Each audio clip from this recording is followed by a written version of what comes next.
313 амандмани за извештајот, предлог текстот на известувачот за Македонија во Европскиот парламент.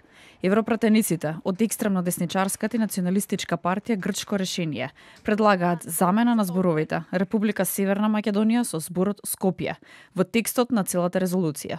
Според известувачот Томас Вајц, процесот на пристапување на Македонија нигдува на блокади од различни неоправдани причини. Европската унија треба да изнајде гаранции да нема билатерални прашања по промената на уставот.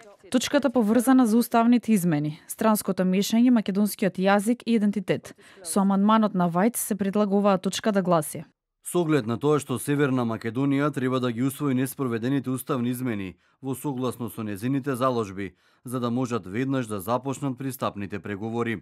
Неколкумина бугарски европратеници предлагаат вметнување на содржини со кои се споменува потребата од внесување на бугарите во уставот и почитување на правата на припадниците на бугарското малцинство. Додека пак грците бараат целосна замена на овој член со текстот.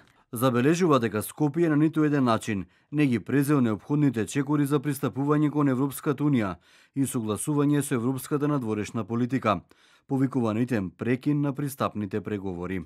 Додека пак европратениците од Хрватска демократска заедница предлагаат вметнување на член 2а, кој би гласел дека постојаните билатерални прашања никогаш не треба да го попречуваат напредокот заснован на заслуги на европскиот пат или да ги надминуваат по широките стратешки интереси на унијата. Томас Вајц предлага вметнување на член 35а, кој се однесува на трагедијата кој се случи во Кочани. Изразува длабоко сочувство до жртвите и нивните семејства за трагедијата во Кочани. Повикува на темелна и транспарентна истрага за инцидентот и одговорните да бидат повикани на одговорност. Ги повикува сите политички актери да се воздржат од искористување на оваа трагедија за политичка корист и топло ја поздравува непостојаната поддршка и солидарност што ја покажаа соседните и земјите до Европската унија, особено Грција и Бугарија, за давање медицински третман на жртвите. На 13 мај Европскиот парламент ќе се изјаснува за предложените амандмани.